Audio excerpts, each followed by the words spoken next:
What's up, guys? Combat Craig coming at you live from an underground bunker in an undisclosed location. And I don't know what kind of background this is, but I'm kind of liking it. Today's topic is 100% TDIU and Social Security disability benefits.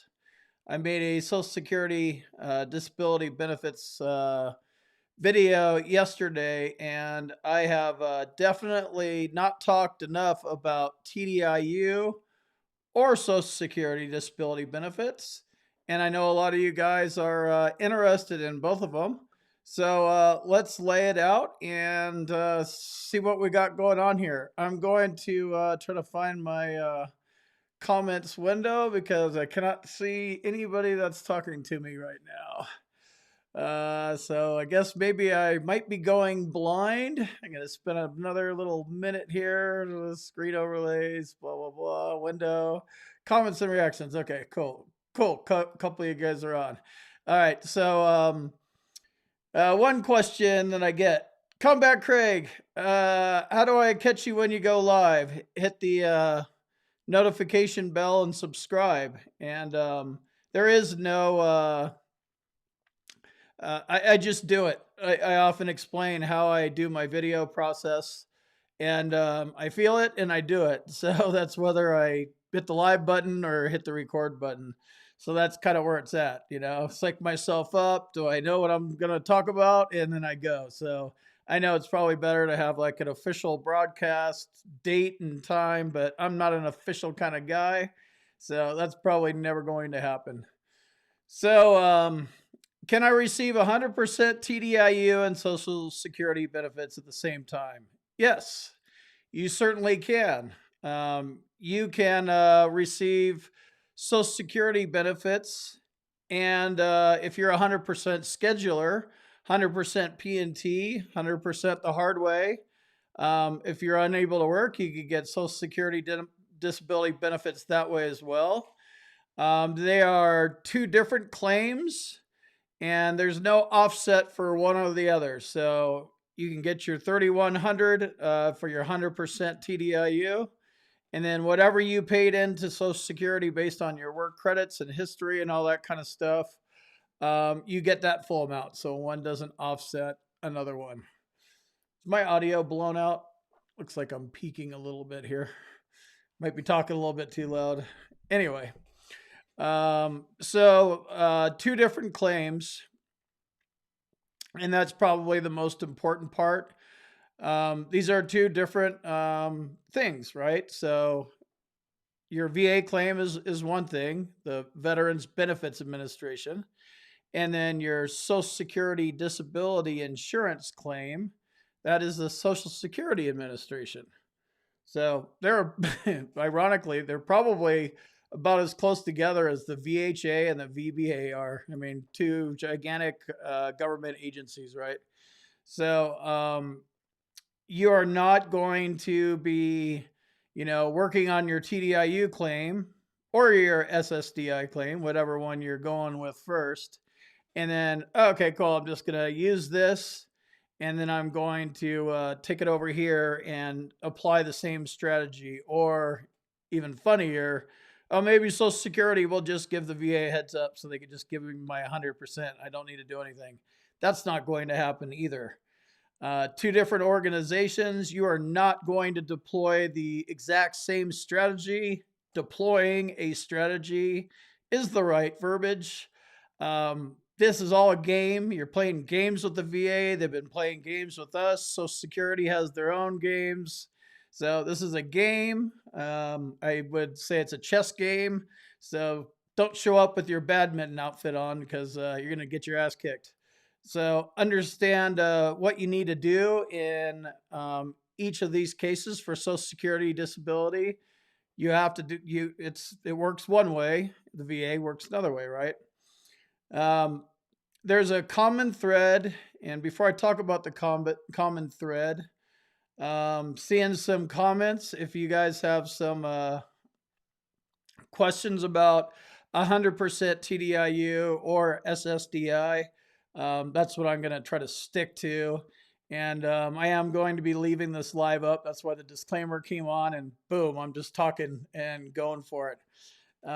So leave your comments in here, and I'll be answering them as I go along here. So the common thread between the two of these is a vocational expert.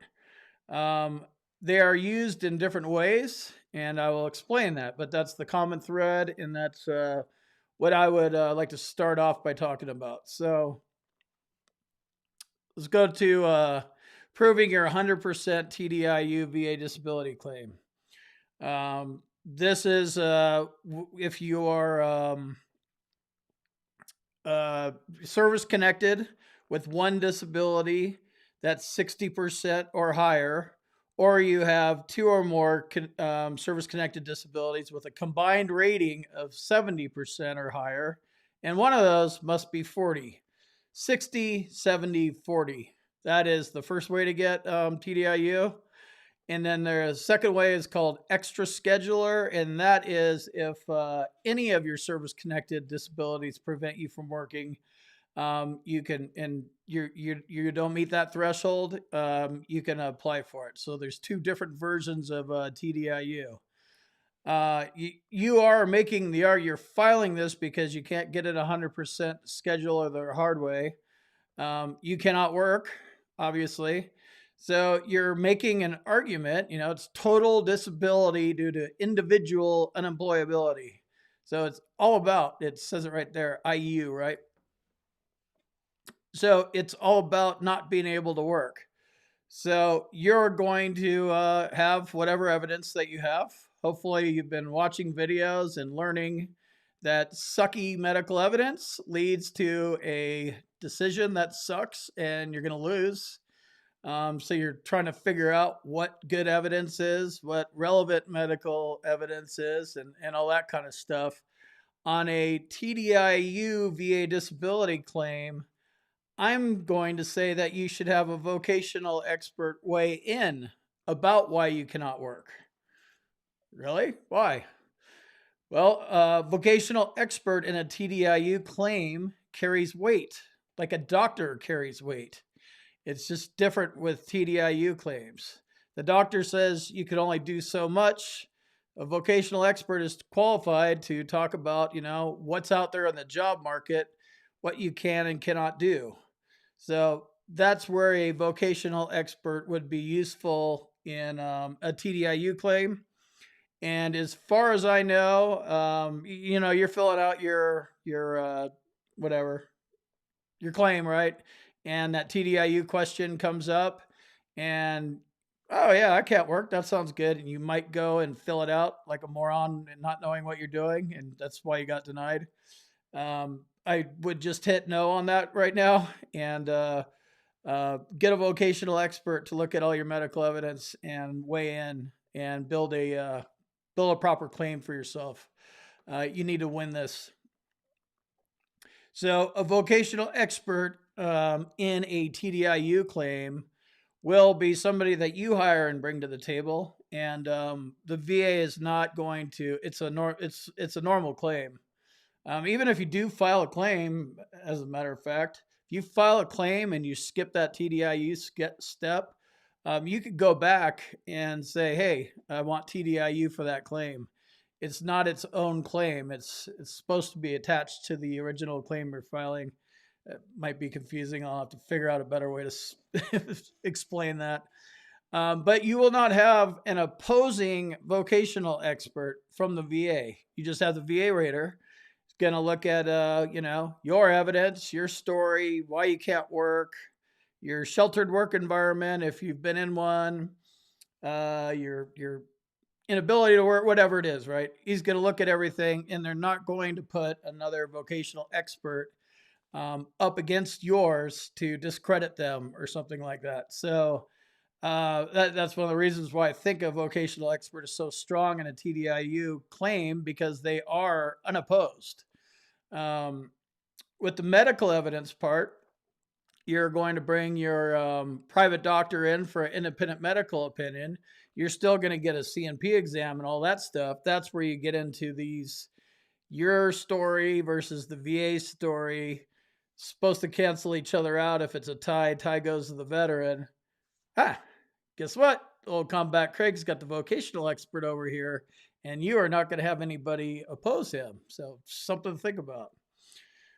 On the other side of this coin, now let's hop over to Social Security and the role of a vocational expert in that situation, because it's quite different.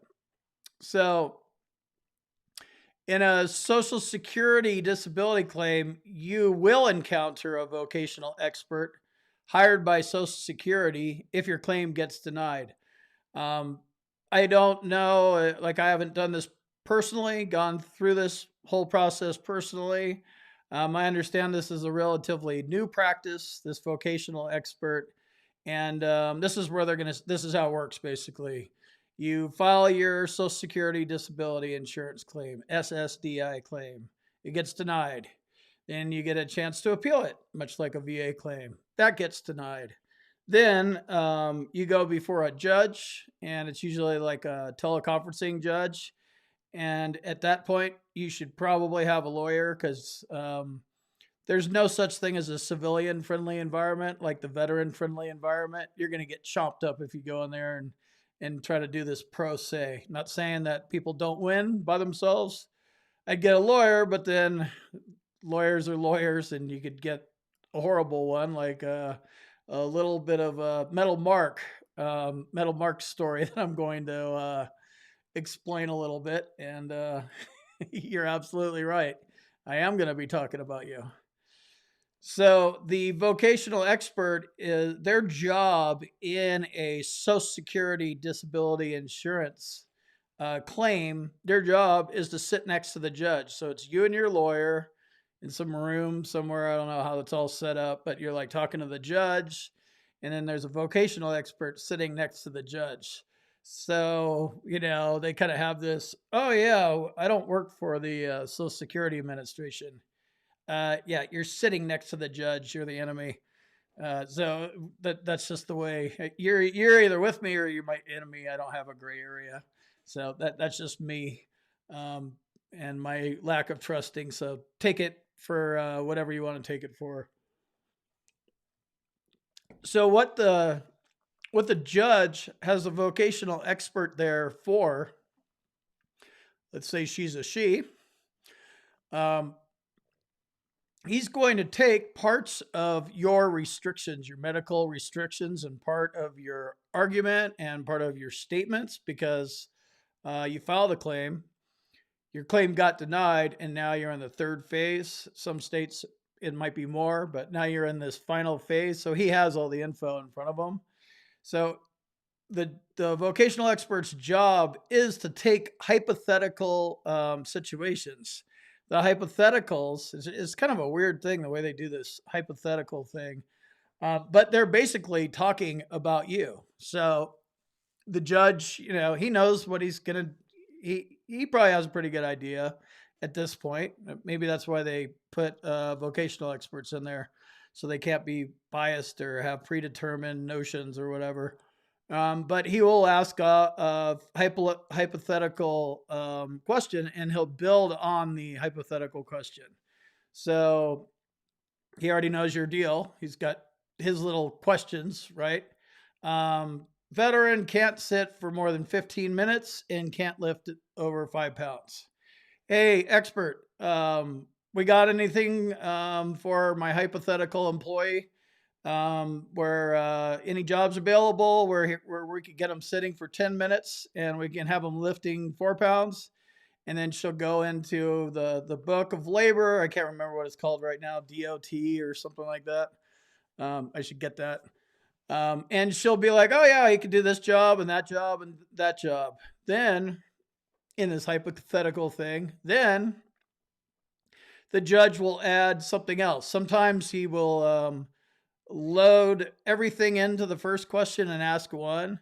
But my understanding is that they do this building thing. So 15 minutes, over 5 pounds. Yep, got some jobs for them. And then the judge might be like, all right, well, we got some jobs. Okay, you got 50 jobs for my guy here. All right, so add in that I have a super paranoid, freaked out combat veteran that hates people, and he has a history of assaulting his coworkers, and he's got 3 felony charges on him for assaulting his coworkers. We got any jobs for that guy? And then she'll be like, yeah, no, there's no jobs for people, for freaked out combat veterans that assault their coworkers.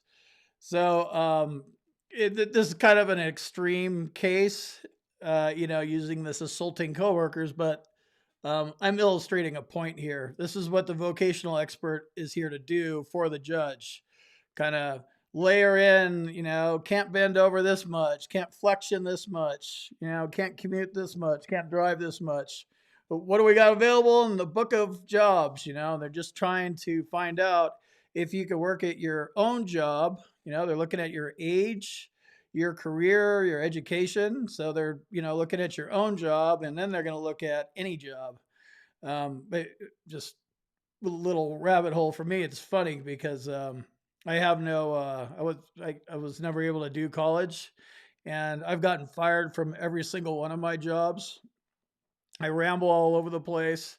It's just like I'm nonsensical. It's funny that you guys listen to me, because I know a lot of you guys are kind of like that too. But I've looked at my Social Security history because I was thinking about doing a TDIU claim before I got 100% PNT through VA Claims Insider, and I looked at my history from when I was like 16, and yeah, it's like the longest job I had was like 3 years or something. Most of them are 6 months, didn't work. A year, didn't work. Fired. Social, or whatever that's called, unemployment, that kind of stuff. So now I'm going to hop in and talk about Metal Mark, this guy. So after I made my video last night, Mark was saying, "Hey, I got a story." So I talked to him about it, and here's basically what went down. So he didn't do a very good job of proving the medical disability part of his Social Security disability claim. He did a horrible job because he lost it, and he lost the appeal, and then he found himself with some shitty lawyer in front of a judge. So there were multiple factors, but the part that stands out to me and that makes me laugh is part of it was IBS, irritable bowel syndrome. That was part of his argument. So this hypothetical thing, like just like I described it, he said that's exactly what happened. Like the judge, he didn't build onto it. He's just like, hey, this guy can't lift and he can't bend, and he's got IBS. And I don't know if he was descriptive or if the vocational expert knows that IBS means you're either constipated and you can't take a shit, or you're blowing mud, diarrhea. I don't know how in detail they went, but the housekeeper went, or the vocational expert went through her little book and said, "Oh yeah, he could be a housekeeper." So, like, really? Housekeeper? Oh, yeah. He could just go blow mud all over every Trump hotel and the Ritz Carlton. Yeah, he'd be great in there. He could just go in there, blow up a room, clean it, just get his little dust mop out and do this. And oh man, bad case of IBS coming on. Bomb the whole floor, go down to the next floor, and to go back to cleaning and dusting and having pledge. And unfortunately, Mark had a sucky lawyer, and there at that point you're lost completely. You lost it when the vocational expert comes up with something. So there's no point in arguing it. It's just going to get you nowhere. You're, like literally nowhere. You're going to be arguing up against nothing. The judge basically made his decision, so Mark lost. But Mark's going to give it another shot. So the problem with this vocational expert sitting there, the enemy vocational expert, I'll call her, she's sitting right next to the judge. So if you do not have your own vocational expert weighing in as you file your Social Security disability claim, just like or very similar to, I think the arguments would be very similar. on a TDIU claim, you are front loading your claim with the vocational expert. You got the medical evidence. I sure hope you have good stuff and you're not using the VA doctors and you actually have private doctors. And then you have your own vocational expert, and he's going to write out a 25-page report that's going to talk about how impractical it is for somebody with IBS to be working at fancy hotels. He's not, you can't just go take a dump in like rich people's toilets or any people's toilets. Somebody did that in my hotel room, I'd light them up. So he will be front loading all of your restrictions and your limitations, and he will go and put an argument in everywhere this vocational expert is going to try to go. That's what they do. They fight back and forth. Vocational experts, by the way, gigantic industry. Social Security disability insurance is gigantic. They're present in workers' comp. That's even more gigantic. I have no idea how much bigger Social Security, disability from a job. That's another huge industry. I can tell you it's way bigger than the VA is. So these are huge industries, and they sit there and discredit each other and probably go out to the bar and have beers afterwards. So the moral of the story is get yourself a vocational expert before you file either one of your claims. That's what I want you to walk away with today. It's going to cost money. Yes, everything costs money. If you file, I think that you can build a solid Social Security claim or a TDIU claim on your own by hiring a vocational expert and by hiring a doctor for the independent medical opinion, whatever. VA Claims Insiders, the route I use, there's millions of Nexus letter doctors, your own private doctor. I'd be cautious using VA doctors, but you might be able to get them to do it. You might have enough evidence in your VA file. I just don't like relying on the VA medical evidence. It's just better to have a diagnosis called out that's current symptoms and exact. VA has a habit of not doing that. So I think you can do this on your own. And, think about it. If you come in and you are aces, there's no need for a lawyer. There's no need for frustration. There's no need for an appeal. There's no need to go for a judge. On the TDIU side, it's possible that you could win your claim without even going to a CNP exam. But anyway, that's my 2 cents on that. Let's get to a few questions. And I'm just going to be I'll probably answer all sorts of questions. So tell me something good. Tell me what's shaking out there. Sleep study tonight. What's going on? Perfect. My first this could be related to TDIU. So your sleep study, you're going to go drive over. It's so weird. You're going to drive over to the little sleep. Mine was like a sleep center in Montana. It was separate than the VA. So that was kind of cool. New building. Walk in there with a little buzzer. Guy's like, yeah, come on down here. It's like, hey, this place is pretty cool. It's like kind of like a hotel room. You're like, oh, where's the shower? Like, it's like a nice, when you walk in the bathroom, it kind of has this, it's higher than it's kind of like a Holiday Inn, it's not like a Motel 6, but it's like got a sink and a shitter. There's no shower. So that's odd. And they tell you that up front. You're not taking a shower when you leave here. Your job is not to be clean. Your job is to sleep. And then there's a ton of stuff in the room. They're going to, you should know what you're there to do at this point, I hope. But if not, they're going to put a bunch of probes on you. They're super sticky. And I had them in my beard. It's weird. They put this goopy stuff. I think I have a video of it. And yeah, they'll stick it on your beard. I don't know how many of these things, but they're all over your, shoulders and your head and legs. And I don't know how many of them. There are 16 of them. And then they hook them all up to this little box. And then they run all the cables into the box. So it's all these cables, they'll wad them up and Velcro them and to the little box, or maybe it's underneath your arm or something like that. And the idea is they can put the box on the wall, plug it in, and then if you have to take a piss in the middle of the night, you they help you unplug the box so you could go handle business. So you're gonna sit there and okay, lights out. Like okay, Dad. I'm like 59.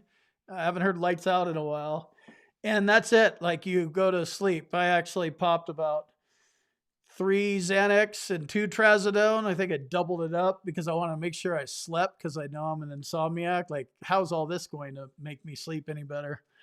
Um, so yeah, real soon after that's like, he's like, what do I do if I have to take a piss? Just ask me. Like, what? Just say, hey, can I take a piss? Like, yeah, like I'm listening to you.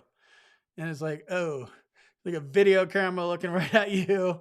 The room's wired. Like there's one guy in another room, four rooms down, like watching you. He's not like snoozing and watching porn. Like he's literally sitting there watching you the whole time. Hey man, I gotta take a piss. Okay, be there in 20 seconds. So I have bladder control problems, so I did that quite a few times. So yeah, I mean it's not bad as Tech King. Um, I was only able to sleep for about 4 hours, and the guy said that it wasn't enough data. Like I went to sleep like 10, and I was wide awake at 2, which is normal. And he's like, "Yeah, we didn't get enough data."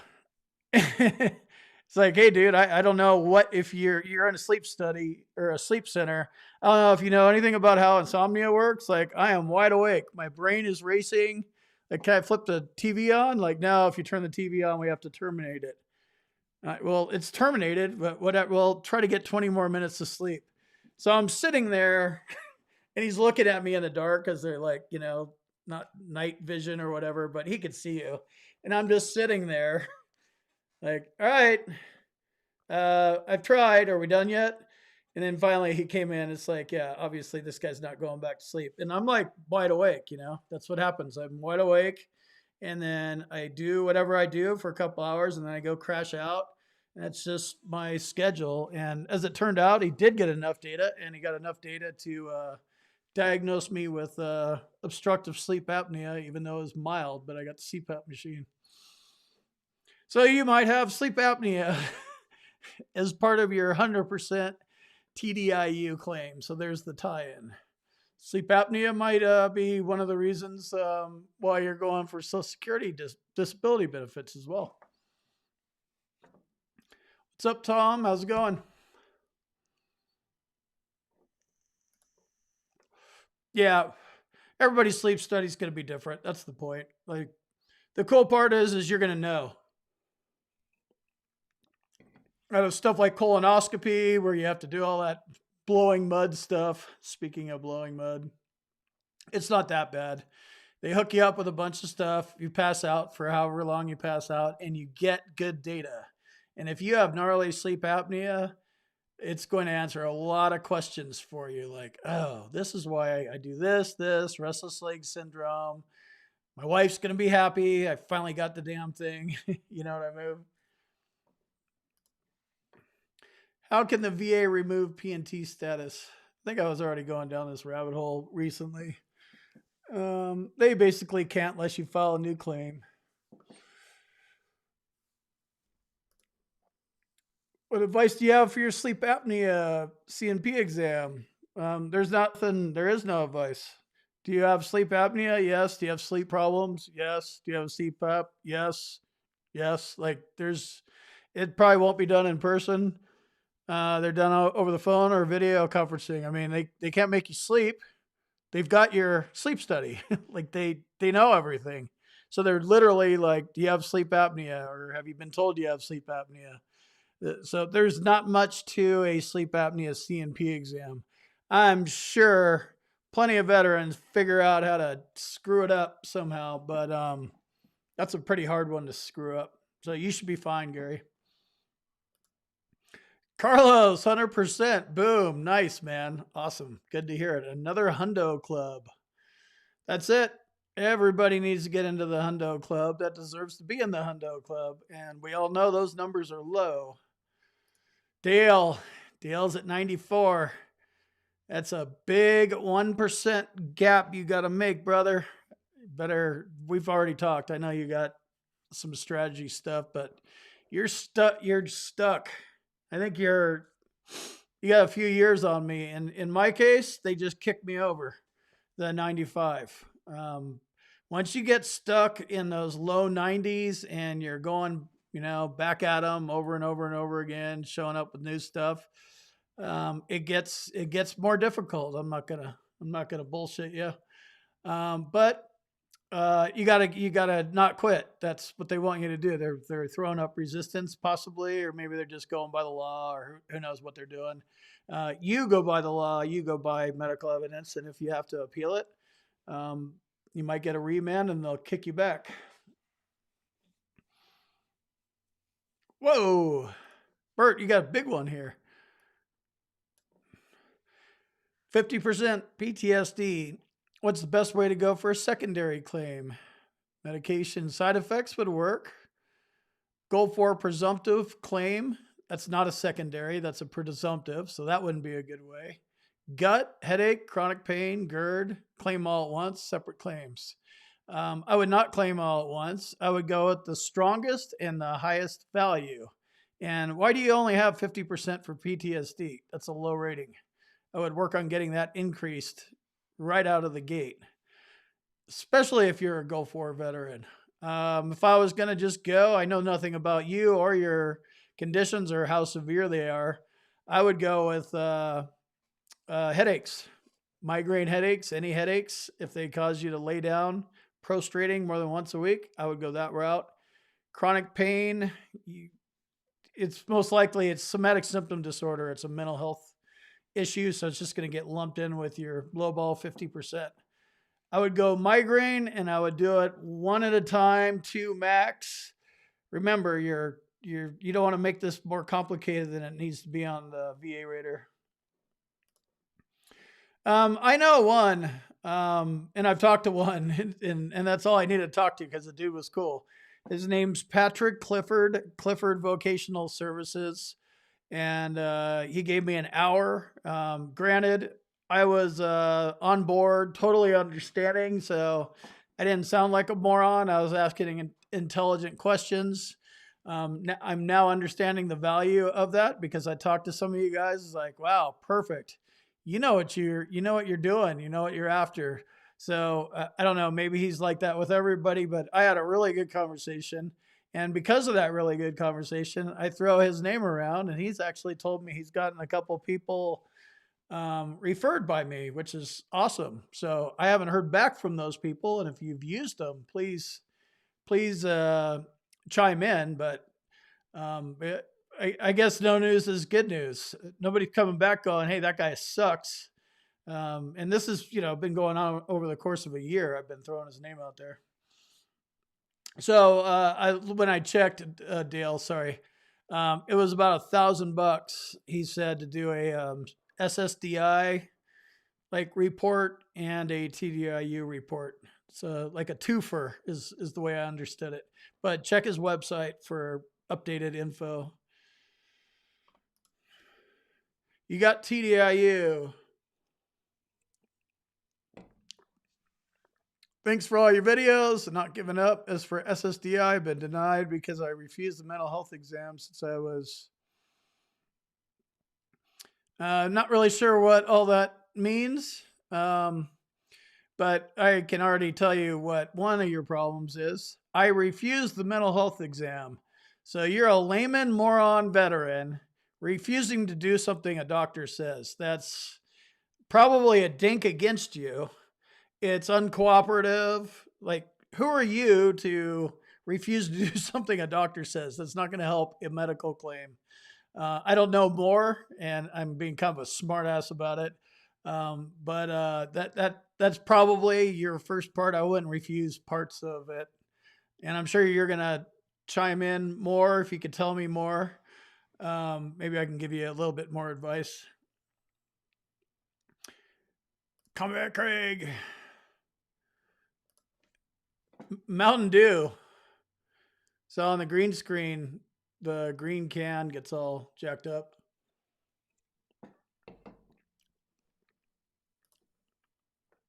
79% for PTSD.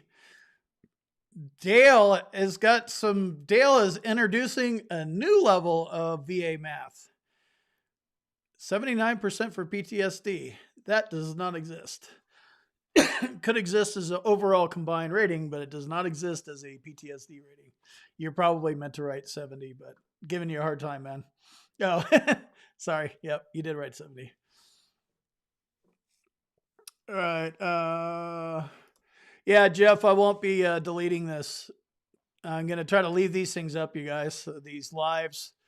Because, yeah, the last one worked pretty good. I usually delete them and edited them. So I'm trying to figure out how to do it, answer some questions, have a topic to talk about, stick to it, and then do the Q&A at the end. Glad you're tuned in with us, Kevin. VA math sucks. That is one way to describe it. Exactly how I would describe it. But once you get past the VA math sucks part, then you need to learn how it works because it sucks. I think all math sucks. Personally, I'm not very good at math. So VA math is even more complicated. You go to that little chart and there's decimals, and I just use disability calculators, but I do understand it enough, and I had to understand it to see where I'm at. And just about VA math, your rating, just for everybody watching this, you have a disability rating that has been either rounded up or rounded down. You need to know what your rating actually is. So if you're at 60, 70, 80, 90, or 100, let's say you're at 70. To be a 70%, you could either be 65, 66, 67, 68, 69, 70 on the money, or, all those are rounded up except for 70, and then 71, 72, 73, 74, rounded down to 70. So it's important to know which number exactly you have, especially if you're trying to get a higher rating and you're trying to figure out how to play this chess game. There's a big difference between 65 and 74. And the higher you get, the harder it gets to move the needle. So it's good to know as much as you can. Also, get your claims file. I thought I made a video about that, but I'm going to make another video because somehow I lost it or deleted it or something. Get your claims file and then get your rating code sheet. A lot of people ask me about permanent and total, and permanent and total comes from the VA looking at your disabilities and determining that they are static. If all of your disabilities, all your service-connected disabilities are static, and you're at 100%, then you'll be 100% P&T, and you can be 100% P&T for TDIU, which is what I didn't talk about this so far in this TDIU video. So they can say you're 100% TDIU P&T as well.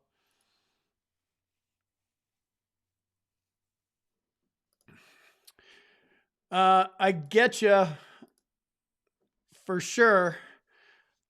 Same answer. VA wants to operate on you. I wouldn't want them operating on me, keeping you off work and stuff like that, but it's the same kind of thing. Layman veteran thinks he's smarter than a doctor. It's just the way they look at it, Layman veteran got his 100% P&T or 70% award or whatever, hasn't showed up for 4 years, so he must have gotten better. They just look at you a certain way. So if you're not doing things the doctors are prescribing or doing or want you to do, I don't know how much it hurts you. I just know it's not helpful. So I go to the extreme side to illustrate a point.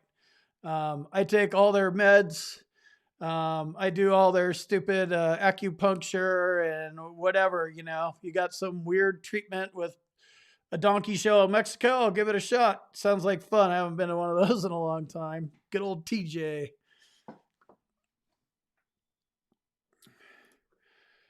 Yeah, I talked to Tom today.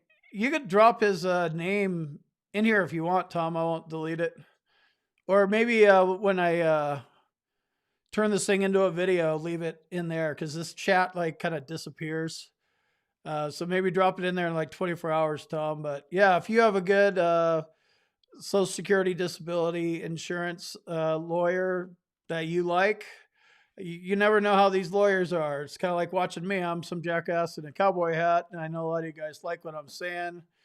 A lot of it's just because I just say whatever comes out of whatever enters my brain, and I get that. A lot of Social Security disability lawyers, there's websites and YouTube channels, and what you see and what you think they're saying is a whole lot different than I've got 5,500 clients, and you're not going to get much time from me. There's no way to tell the quality of your disability lawyer, but vet them, look at reviews, look at whatever you got to look at. And I would go on another veteran's advice like that. And Tom's cool. He's old. I'm old. I like just picking on people that are older than me. I think Tom and Dale are both 58. No, Tom's like 60. Anyway, these guys are totally cool. Talk to them. They'll tell you what's up. If you have a good feeling and you get a good referral from a veteran, I guarantee you that guy's going to tell the lawyer, hey, I referred you somebody. Don't dick them around. So that might be a good way to do it. I don't know what your vetting process is, but get one.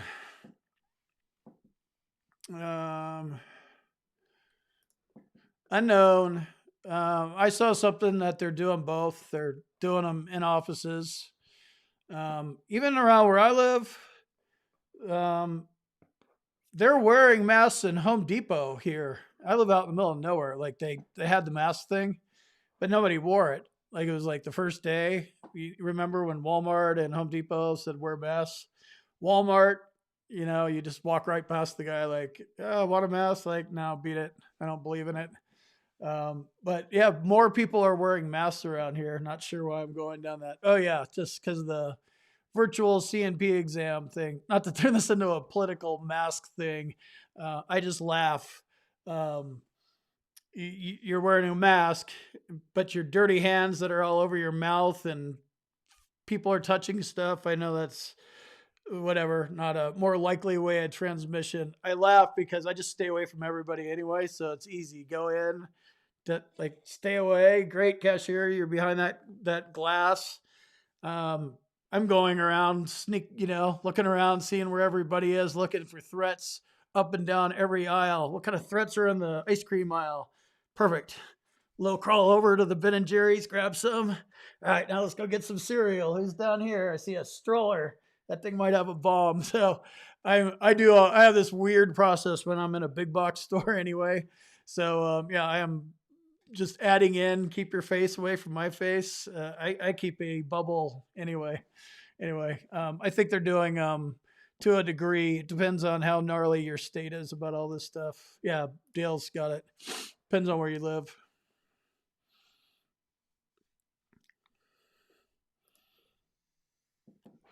Leaving New Jersey to Florida.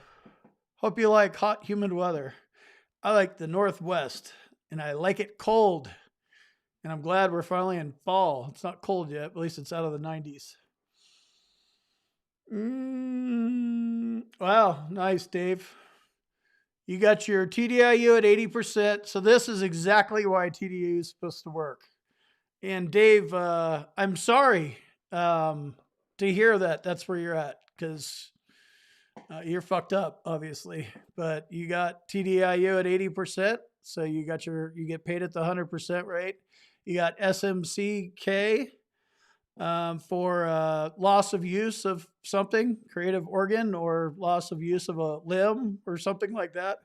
And then you also got special monthly compensation S, which I believe is one disability rated at 100 and one at 60. I don't know how that would work with TDIU. But anyway, 3586 single vet. Yep, TDIU with special monthly compensations added in. That's why special monthly compensation exists, folks.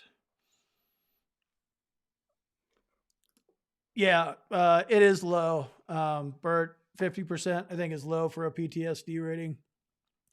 But me saying it's low, you agreeing with me that it's low isn't going to be enough.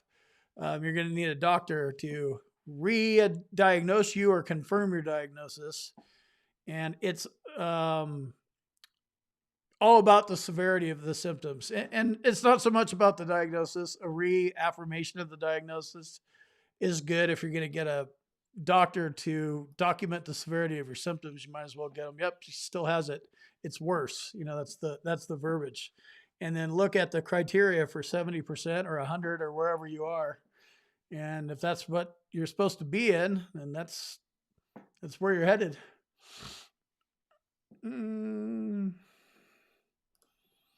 David, how to get Social Security with 90% VA disability? Well, Social Security disability is all about not being able to work. So you either get it, you total benefits, or you lose it. So you either get it or you don't, but you cannot work, period. How much have you paid in to the last 10 years is a qualifier. How long has it been since you got off of your last job? Did your doctor take you off of your last job? What was your last job? Are you going to have problems explaining why you're unable to work and having a doctor help you make that argument, and possibly for sure a vocational expert, and possibly you might lose it and have to appeal it and lose that. You might need a lawyer. So you might have to go through that whole process. So make sure you got it locked up. But it's all about not being able to work. Okay, going through. You guys are talking.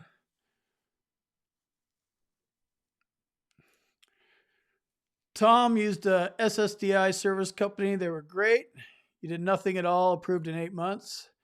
SSDI is a process like the VA. So now I have 2 recommendations, Tom Marine Vet and Tom Patrick.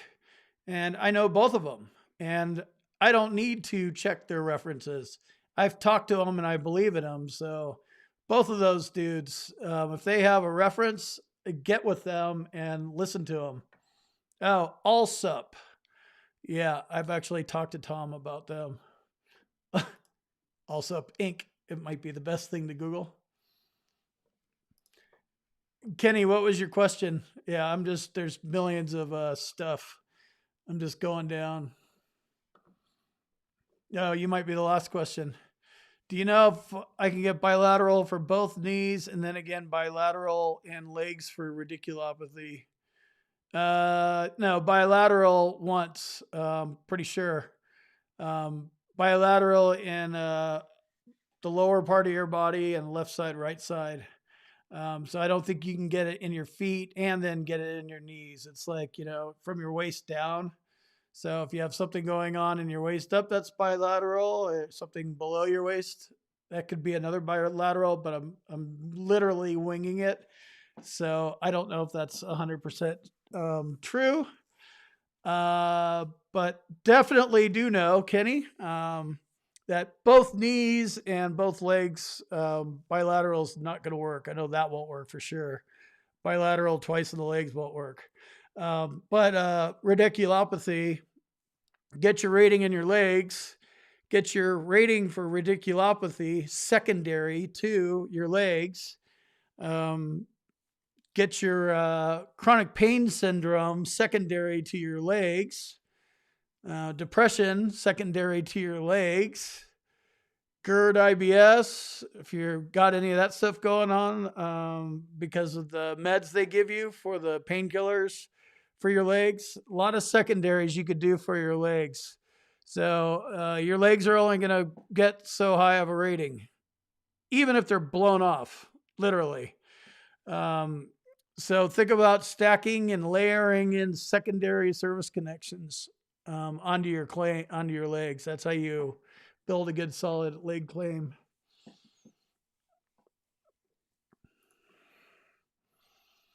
Yeah, bilateral placid fasciitis. Never heard of that. Is that like plantar fasciitis by chance? I don't know these medical terms. I just know some of them. So you have 15% of your meniscus moved from one of your knees. Can I claim knees as secondary to your feet? Sure, absolutely. That would be a good way to do it. I don't know how long you've been out, but It's easier to do a secondary than it is a direct service connection if you've been out for more than 5-10 years.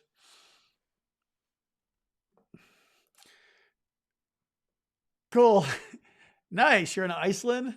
I was just talking to somebody about that. Like, people are like, hey, where's a good place for veterans to go live? I'm like, go to Colombia. And it's like, I was in Panama when we kicked Noriega's ass out of there. That place is hot as hell. I like nice cold weather. Somebody's like, how about Iceland? And I was like, that sounds dope.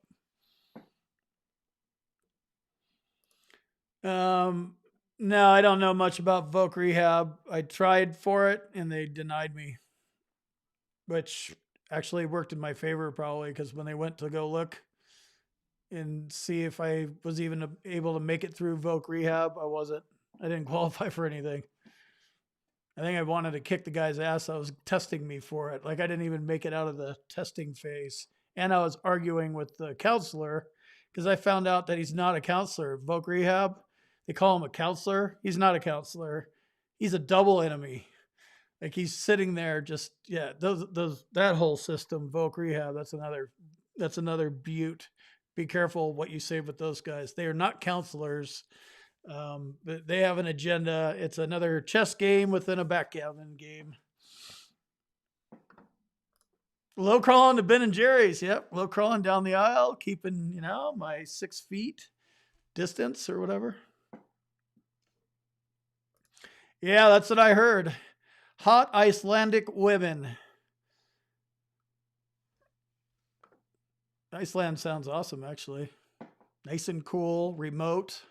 They're into like helping people that want to show up and do cool stuff and make the island or country or both better. I have nothing but good surfing in Iceland, good snowboarding, hot women, my kind of place. Not hot weather. How likely is it to lose TDIU P&T? Depends. Are you going to go be a hero and file a claim for something stupid like erectile dysfunction? If you just leave it alone, you're not going to lose anything. You're permanent and total. If you go file another claim or you try to increase something to get Schedular instead of TDIU, it could all backfire on you. Be very careful when you're 100% P&T about what you're going to do because you are permanent and total. Your disabilities are considered static. But if you haven't been getting checked up for them as much as you can, because, I do it too. Whatever, my feet, I get my inserts every year, but, I'm not on my feet as much as I should be to the podiatrist. So they may look at that as an opening to say, hey, your feet seem better than they have been in the past. So why even open that up to a reduction of any kind? If you're P&T, there's no future exam scheduled. So don't give them a reason to put you into an exam. Bilateral means both left and right. Yep. Oh, perfect. You're still in the service. Good.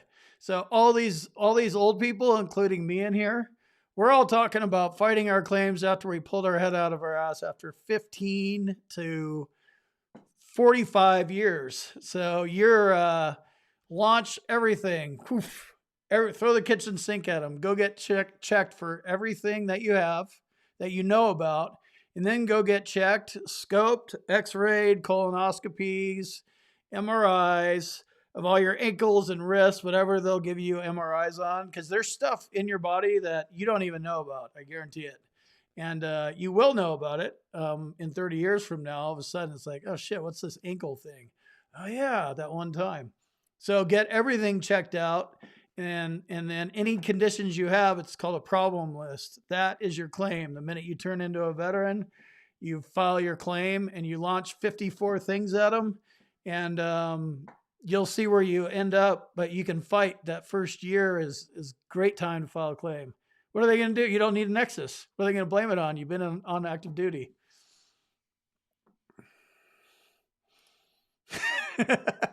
You'd be a great Voc Rehab Chapter 31 counselor. Is it 31 or 35? Yeah. Yeah, yeah. No comment other than laughing. No, I would tell people how it is and tell them that I'm like, you know, I'm not here to put you in school. I'm here to get you the lowest, shittiest paying job so I can get a little pat on the back. And yep, another successful veteran went through Voc Rehab and they sent him over to Joe's Trucking School for 15 grand. With that in mind, they do ask you, what do you want to do? What would you be good at? Pick something where you can at least get an education. Their Voc Rehab is not about paying for education, but they'll make you a lawyer if you make a good argument for yourself, which you should be able to do if you want to be a lawyer.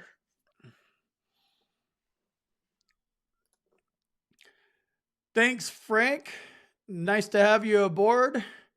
The beard in your avatar is also glorious.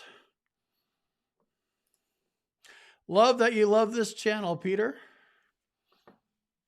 No, the chat's still going. I guess we're gonna just keep rolling on. 56 minutes. Kind of getting a little sidetracked from 100% TDIU and Social Security disability benefits a little bit, but that's what I do. I'm a sidetracker. Oh yeah, so back to it. Cool. So with Social Security disability, when you're hiring a lawyer, and this is what he's talking about. Allsup Inc. Oh yeah, Mark. Yes, dude, do the Allsup thing. Absolutely. Tom, I totally forgot. We were just talking about that. Yeah, Tom knows his shit. Just do what he says. Allsup. They take 20% of your back pay. SSDI sets the fees. I think it's capped at $6,000 or something. And it's again, wow, $6,000 is a lot of money. That is not in your pocket, because if it was your money, it would be in your pocket. You're not getting it. You don't have any shot of getting it because you're going to try to do this on your own and lose. VA claims, Social Security disability claims. Get help, the right kind of help. Pay for that help. Get this stuff done and out of the way so you get it for the rest of your life. You're just done. Then you just have to maintain it and don't do stupid shit like filing for erectile dysfunction increase when you're 100% PNT. Mm-hmm.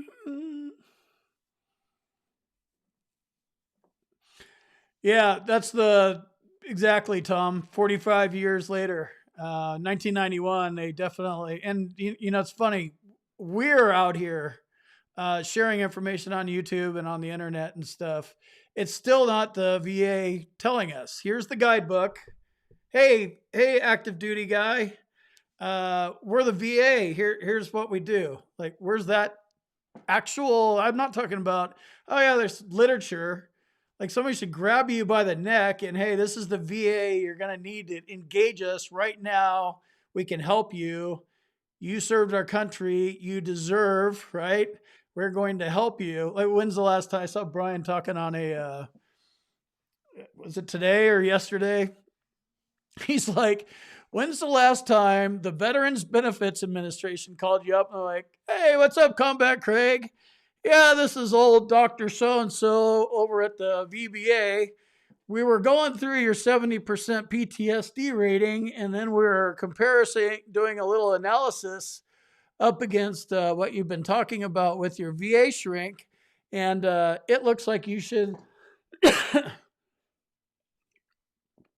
sorry, it looks like you should be 100% PTSD instead of 70. You're looking a little low. So I'm going to go ahead and file an increase for you, and you don't have to do anything. Like, when's the last time that conversation was had? Never will. That was a rabbit hole. When's the next live? Soon. No clue. I just do them.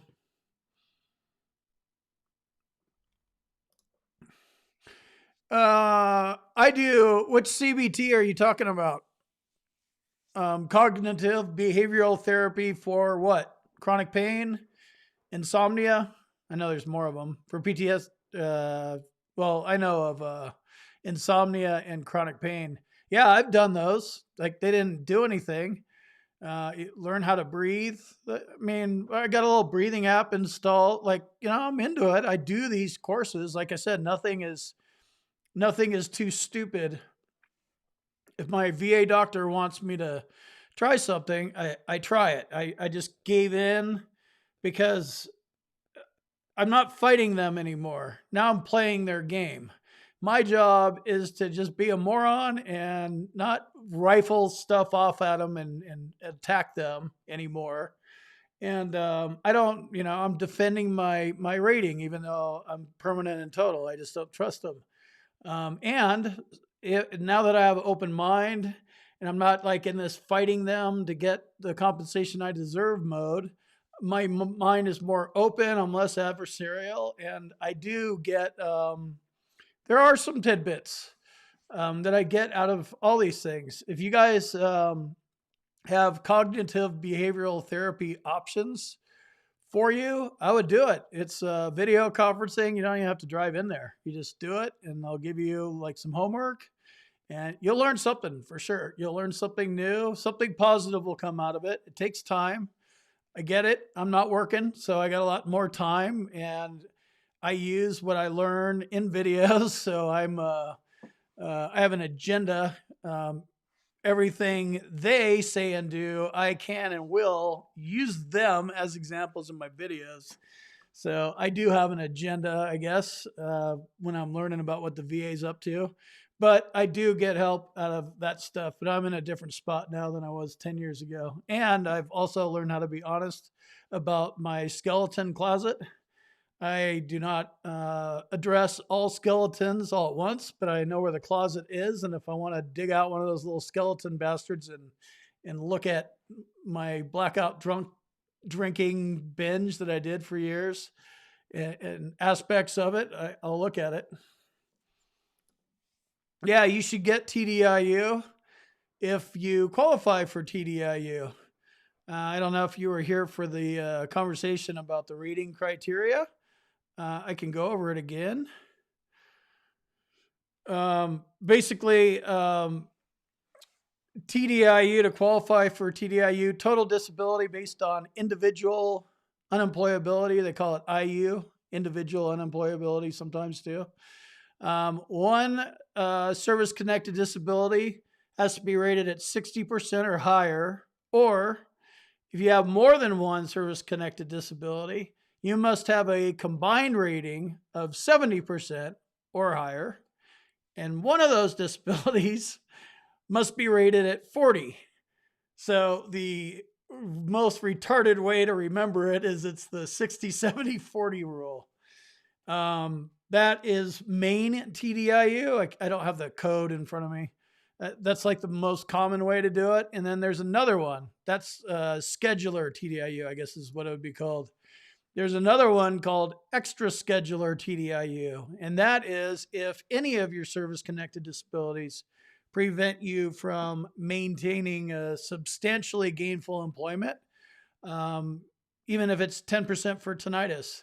It's a harder road to go down, and it's a less popular road, but people go down it, and it's there. There's this TDIU stuff is in place for people that can only get up so high. You can only get up to 60 or 70 or 80 or 20.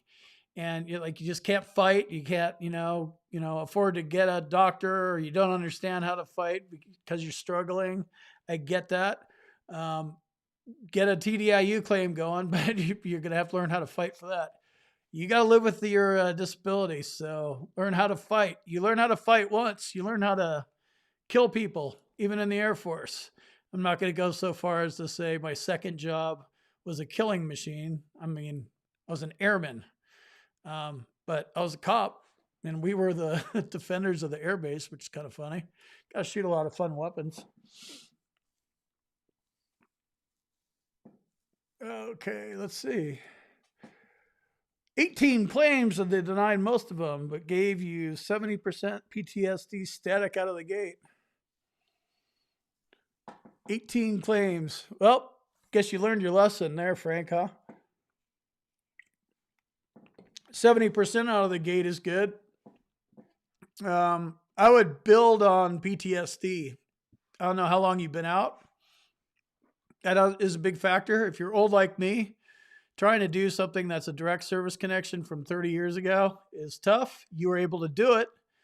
I don't know if it was combat PTSD. I'm assuming it since you got it so easily. Could have been non-combat though. I would look at like GERD and IBS and sleep apnea if you have that, secondary to PTSD. There's a lot of things that you could build on top of a PTSD claim. I would go that route. It's a logical route. Again, depends on your age and what you're doing. Can and should Korean vets pursue compensation from the VA? Civil War veterans, if some guys like, I don't know how long ago the Civil War was, 419 years ago, all veterans should pursue compensation from the VA, period. Every single war, every single veteran, doesn't matter if you're a combat veteran, if you served during peacetime or wartime, we all signed up for the same reason. We served our country. We signed on the dotted line and we knew damn well your ass could get killed. We have no clue what's happening tomorrow, but you might be in the middle of a shitstorm. And we all absolutely signed up and we're ready to die for our country. So it doesn't matter if you're in combat or not. If you served, you deserve. Yeah. You're still in and the VA hasn't told you anything. Keep researching, learning. But again, I'm just another voice, jackass voice with a cowboy hat on. I know I make sense because I know what I say is truthful.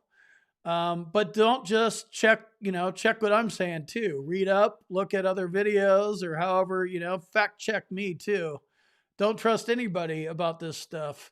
And you're going to have to educate yourself. Part of that process is assembling what you've learned, because you're going to have to come up with your own strategy, whatever that is. I'm going to hire somebody. Combat Craig said some stuff that sound good, but half of what he said was bullshit. So I'm going to go with 50% of what he said, 20% of this. And you know what? My VSO, I actually like him. So I'm going to use 10% of what he said too. So you guys got to figure out what you're going to do on your own, but I wouldn't just listen to one person and read one blog, but research, learn some VA law, stuff like that.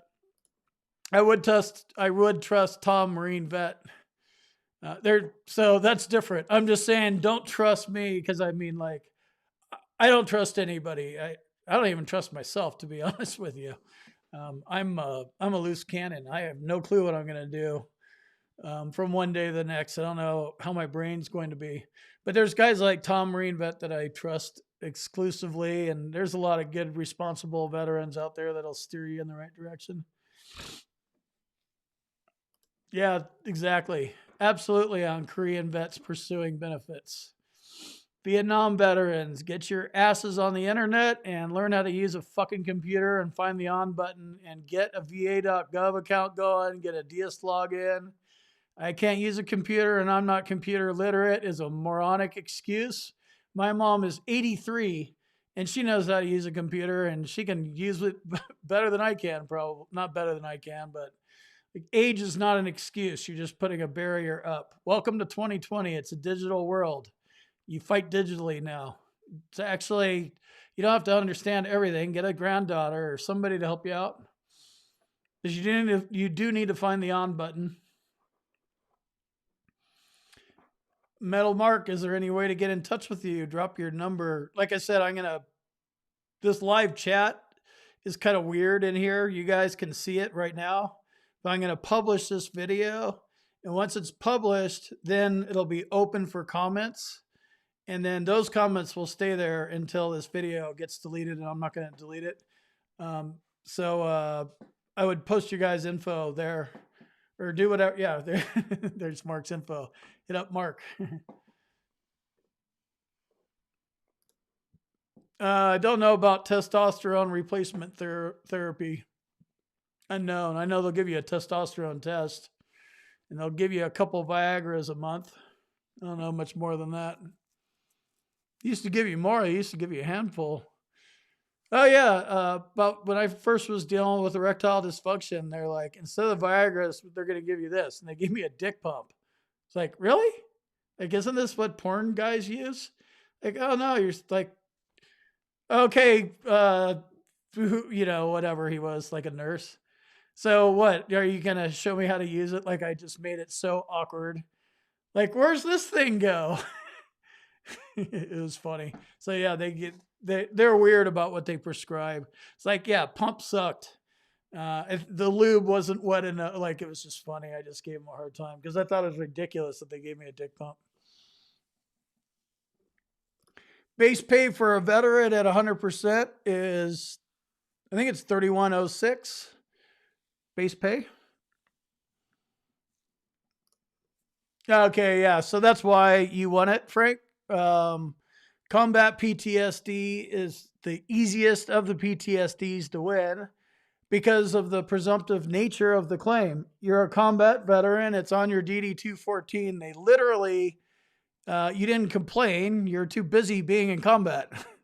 Hey, I'd like to, like, yeah, who are you going to go complain to? Like, shut the fuck up and go out there and kill people or do what we got to do, or we're going to kill your ass. Like, you know the rules, right? So it's very common for no complaints to be in your service treatment records.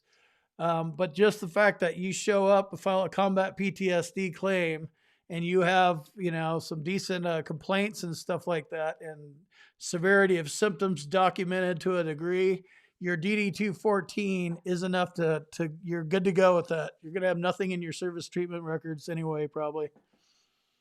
If you do, great, but you probably won't. 90% and IU.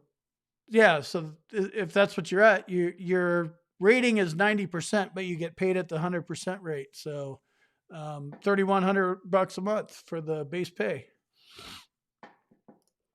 That's the way all my VSOs were. And I beat up on VSOs because I used my own personal experiences, but you guys got to understand, I didn't even file my first claim. I didn't even show up to my first CNP exam. So my first VSO sucked and I didn't know what I was doing. Second one sucked. So I'm just as, guilty as they are. They were just pushed in front of me. Go to the VSOs, they'll help. And all they helped was get my signature on a power of attorney. But I know, as the internet goes, I know there's VSOs out there. I see them in Facebook groups. I see them around. And for you guys that are VSOs that are watching this, that rock, I totally support you and I support your organizations. And to the VSOs that suck, quit and go die.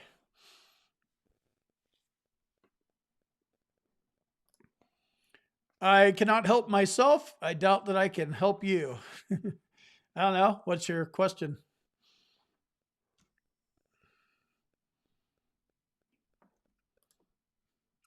You're 70% for PTSD. You're having a lot of anxiety attacks are starting to affect your work. Am I able to apply for TDIU if I can't continue my work? Yeah, absolutely. Can the VA have you come in to redo us? Oh, whoops. Sorry, 1% at a time. Yeah, so file a TDIU claim, go to Patrick Clifford at Clifford Vocational Services. If you can't work, I would definitely look at a TDIU claim, and I would also look at a Social Security disability claim. Allsup Inc. is what Tom threw up here. Look at some of those guys that help veterans do this stuff. But this isn't if I can't continue my work, like you're working, like you need to stop working, if you're on the verge of getting fired, then just get fired and get it over with. No more working. And then that's commitment. Then you don't get to dip your toes in it and see. You're either not working and you deserve to be paid for your, not working because of your service connected disability. 70% for PTSD. I guarantee you there's hundreds of thousands of veterans out there roaming around with 70% ratings for PTSD that have to work for multiple reasons. But I mean, yeah, you got to suck it up, and you know, you got your California house and your California kids and wife and ex-wife, and you know, all this shit that you got to pay for, and 3,100 a month ain't going to get it done. I get that. So you have to suck it up, but a lot more people would do it if they can. But 3,100 isn't like you're rich, right? You ain't even going to live in California for that.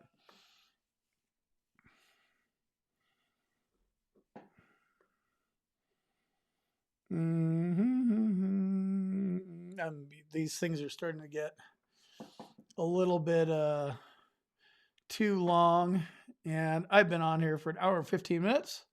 So yeah, I'm gonna publish this video. Like I said, Tom Patrick, you'll see him commenting a lot. Tom Marine Vet, you'll see him commenting a lot.